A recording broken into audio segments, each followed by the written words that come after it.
Hello, historians. Welcome to On This Day in History. I hope you are ready for a bit of a deep dive into some local Australian, but also English and also international issues. But first things first, let us begin. On This Day in History is just a selection of some of the events of the day. Obviously, it would be impossible to cover absolutely everything, so it is something of a cherry pick selection. And the deep dive for today is obviously related to my particular preferences, in this case, because of my Australian heritage. More to come. So, let's take a short look at what happened on history on this day. So, on this day, the 13th of May, in 1607, English colonists led by John Smith arrived at a location near the James River in Virginia, and it would become the first successful English settlement in the New World, named Jamestown, named after King James I. There had been other attempts at settlement in the Americas by the British beforehand. If you're feeling curious, look up the Roanoke Island mystery, for example, where clearly aliens were involved, but that's for you guys to look at. But this was the first successful English settlement into the New World, which would become obviously the United States of America eventually. So it must have been a good day for sailing, because also on this day in 1787, a gentleman by the name of Captain Arthur Phillip set sail with 11 ships to Botany Bay in Australia. This was the setting up of a penal colony, essentially turning Australia into a prison for British criminals, because they could no longer send them to America, as America had fought for its independence from 1776 to 1783. So they needed somewhere to put them. There was a giant island. They thought that was a great place. In 1846, on this day, the US formally declares war on Mexico, and the Mexican-American War would see the borders change, and indeed Texas would eventually be incorporated into America after formerly belonging to Mexico. Also places such as New Mexico, which used to belong to Old Mexico, but now belongs to America, and they called it New Mexico. Arizona, California, essentially the entire southern border of America used to be part of Mexico until this war took place. So a very, very important thing to remember is borders can change very, very, very easily.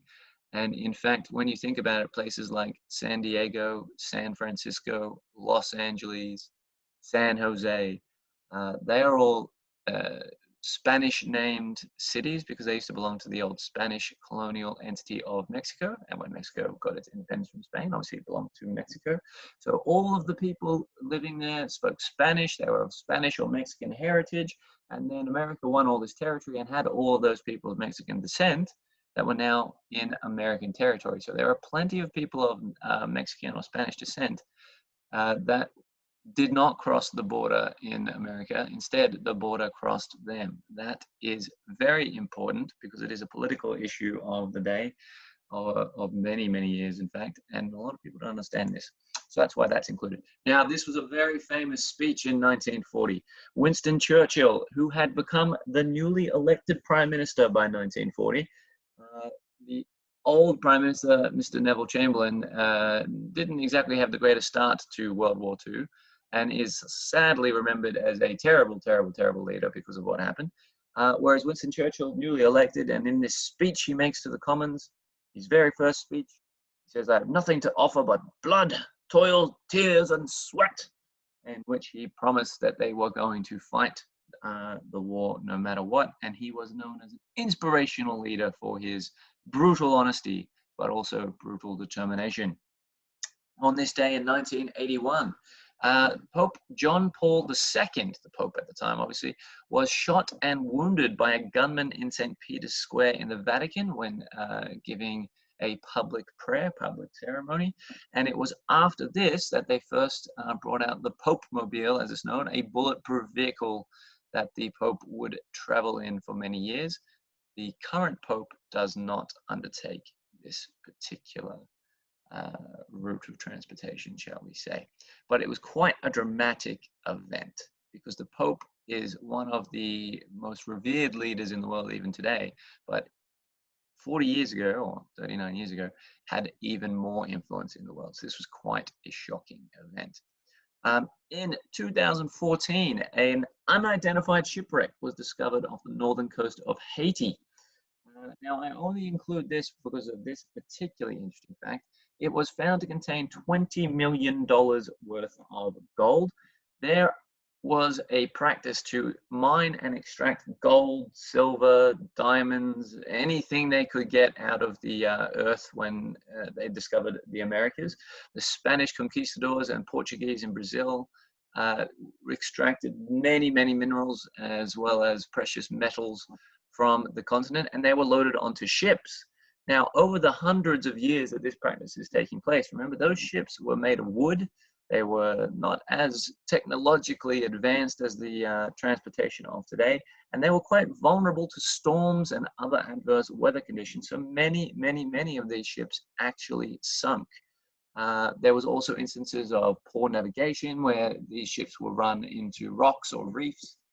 So the weather had nothing to do with it. They would sink anyway. There were even instances, of course, of attacks or piracy where ships would be sunk by enemy combatants. So the estimate is that there are possibly up to 1 million shipwrecks on the surface of the ocean. Sorry, surface of the ocean, I should say the bed of the ocean. And that would mean, hypothetically, if there's 1 million shipwrecks, let's give them a general price or general value. Let's say you can get 1, 2, 3 things of value out of each ship, and each one's worth, say, $100,000. Well, 1 million times $100,000, well, 1 million, if it was times 1 is 1 million, times 10 is 10 million.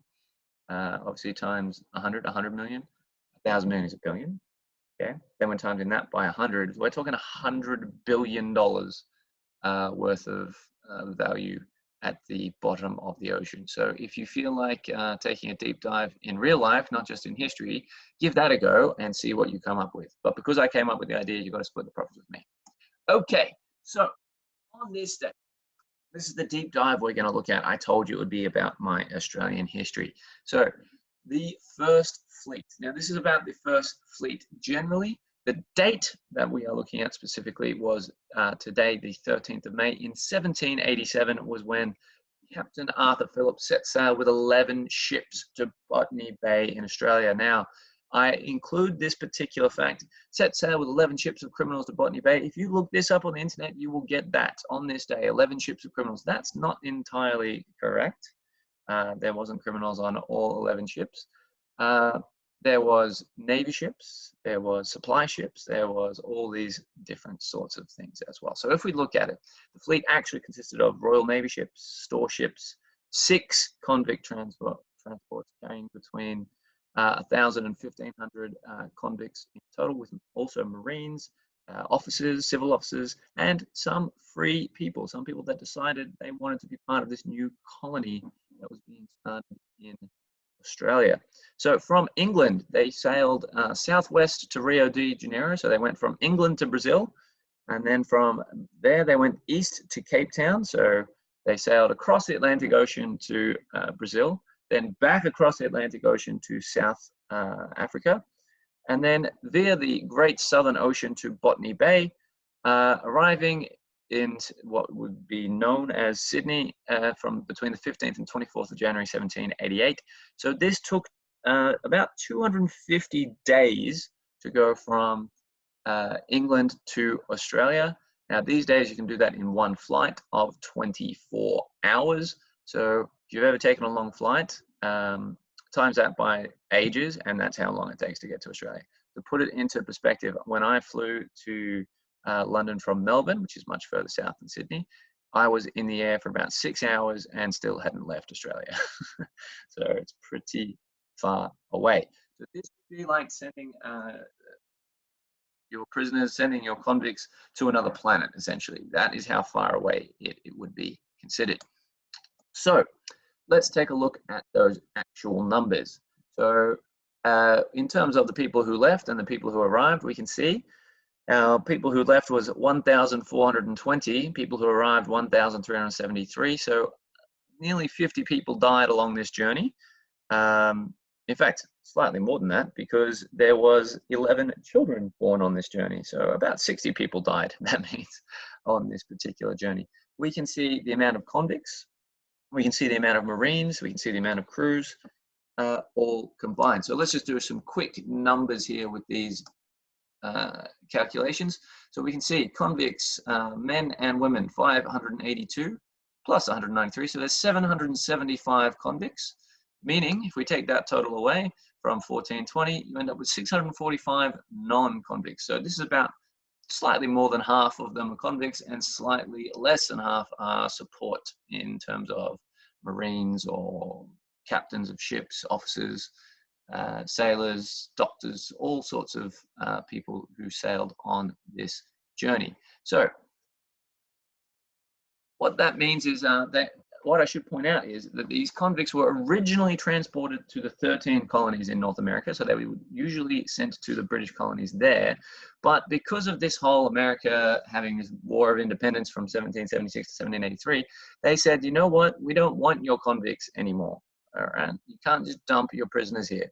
So England, or Britain, I should say, becomes a little bit desperate, and hence the formation of this first fleet. Even though it departs in 1787, it was years of planning in order to do this. Now, I should point out, it's estimated that 150,000 British convicts were sent to colonial America because, as mentioned, they were originally sent there until they couldn't be sent there anymore. Now, of Australia's population, about 20% are descended from British convicts, so 4 to 5 million people, which sounds like a gigantic percentage, but what that actually means is if you had one great grandparent who was a convict, and that means of those particular branches of your family tree, that would be 1 out of 16, then you would count in that population. All right, so that number can be slightly deceiving.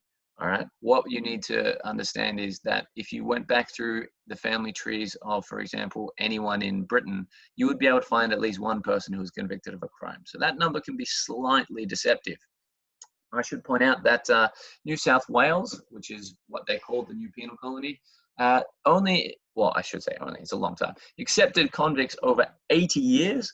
And over those 80 years, about 160,000 convicts got transported, so about 2,000 per year or thereabouts got transported there.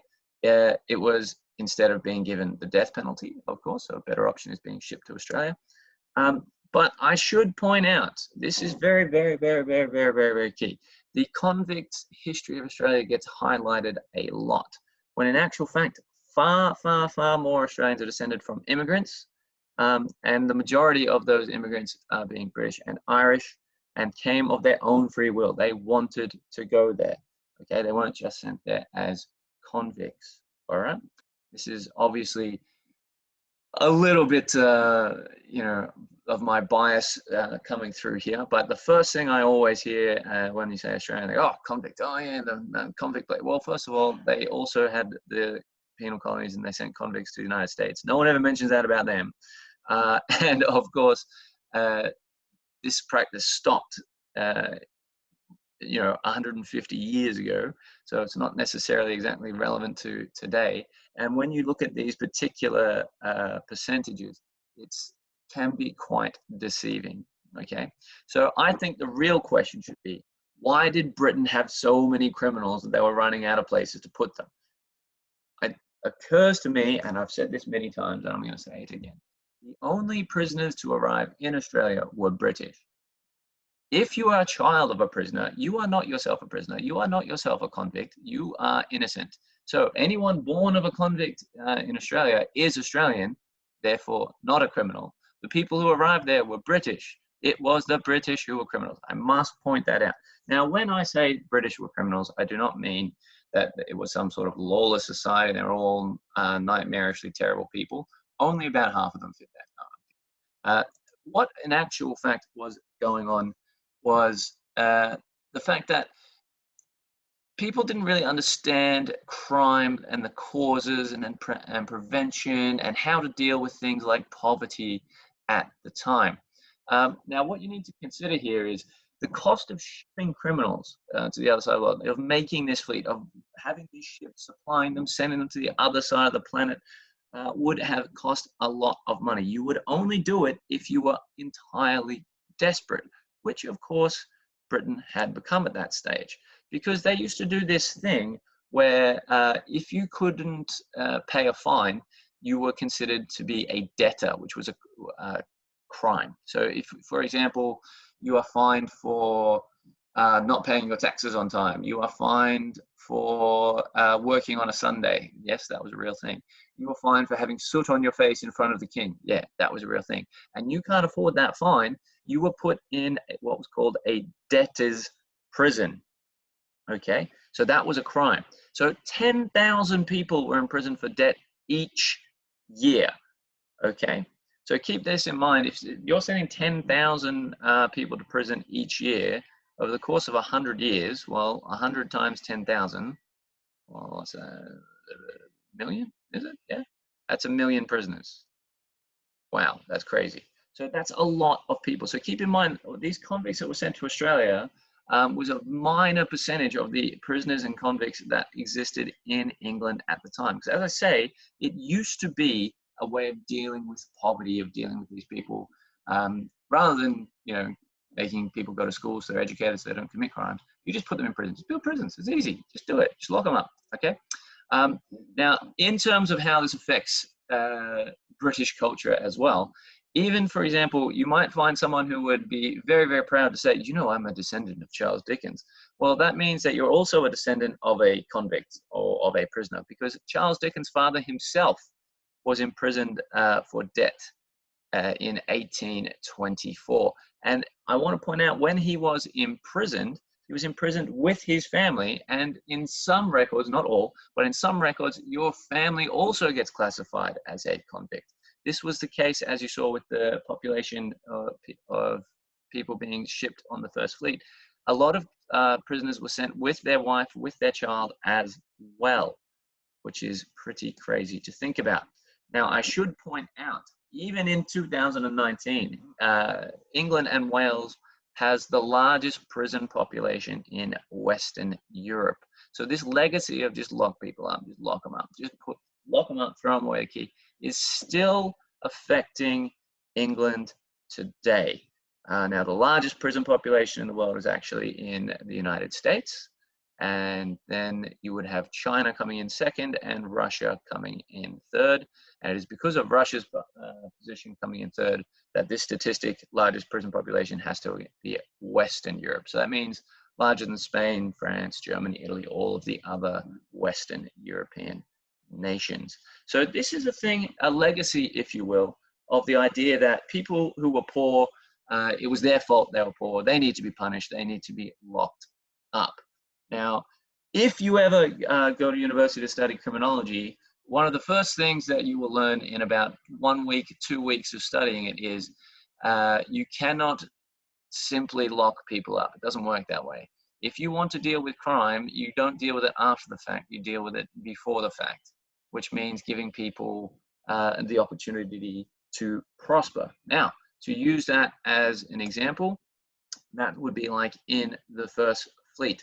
These people who were sent as convicts, they didn't have life sentences necessarily. They were sentenced to 2 years, 3 years, 4 years, 5 years, maybe 10 years of hard labor, after which they were considered to be free. They had paid their debt to society.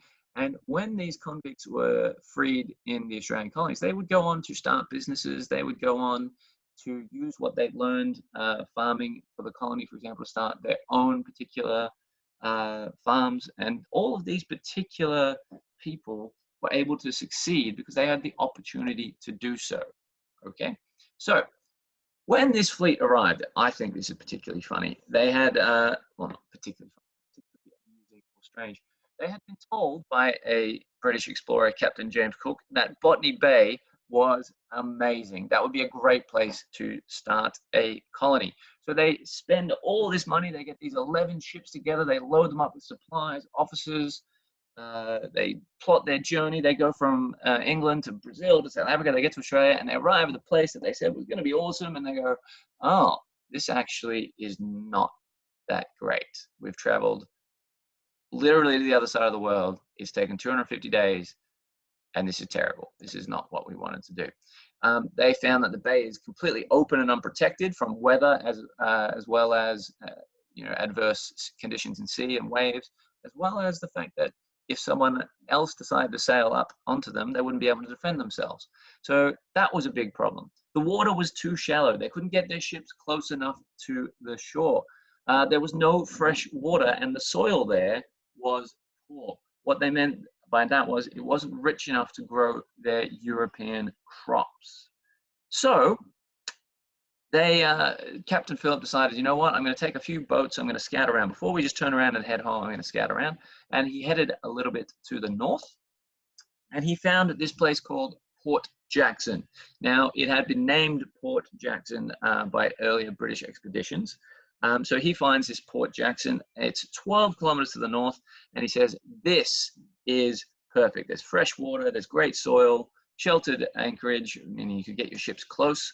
So on the 26th of January, 1788, the fleet dropped anchor at this particular bay, and it became a great location. So Philip named it Sydney Cove after Lord Sydney, who was the British Home Secretary, who had essentially financed or approved the mission in the first place. So if Lord Sydney hadn't had that job, if it had been Lord Sainsbury, for example, at the time, then maybe that city would have been called Sainsbury's. That would have been quite amusing. As a quick side note, where I'm from, Melbourne, was founded by a guy named John Batman, and he named it after Lord Melbourne, who was the Home Secretary at the time. If he had decided to name it after himself, which was considered, it was going to be called Batmania or Batmania. That would have been quite humorous. There's a street sign dedicated to John Batman called Batman Avenue, and it gets stolen all the time because it's Batman Avenue. Ha ha ha, how funny is that? So this particular date, the 26th of January, is celebrated as Australia Day, as it marks the beginning of British settlement. So I will leave you with this idea. It was taught to me in school when I was a kid that this was the founding of the nation, and Britain had, Captain James Cook had discovered Australia and all of those things. Keep in mind that Aboriginals had been living on the land there for about 40,000 years, pretty much. So even longer than the islands of the British Isles had humans living on them. The Aboriginal population had been living in Australia. So they did not discover this place. People were living there. That would be like me saying, oh, when I moved to London, I've discovered London. No, people have been living here for a long time. I didn't discover anything. So that is important. And even though this does mark the beginning of British settlement, and it was called Australia Day, it's becoming very, very, very unpopular in Australia because in actual fact, it kind of marks the invasion of the nation. Little bit controversial. So I hope you have learned something today, and I hope you have come to realize that association of Australia and convicts is a little bit of a misnomer. It's a little bit incorrect. And the last thing I will say is there is only one nation I'm aware of that had so many prisoners that they had to not only send them to one colony, but when they lost that, they deliberately set sail all around the world just to dump more prisoners. And those prisoners were British. Their children, Australian, not. Okay? The prisoners, the convicts were British. That is very, very important. Okay. So I've obviously revealed my biases there, but I hope you have realized that these sorts of things are much more complicated than you first seem to realize when it's taught to you as a child. First of all, I did not think about any of these things, of course. And the way that it's remembered culturally doesn't necessarily mean that that's the way it should be documented factually. So with that said, I hope you enjoyed this deep dive and enjoy the rest of your day.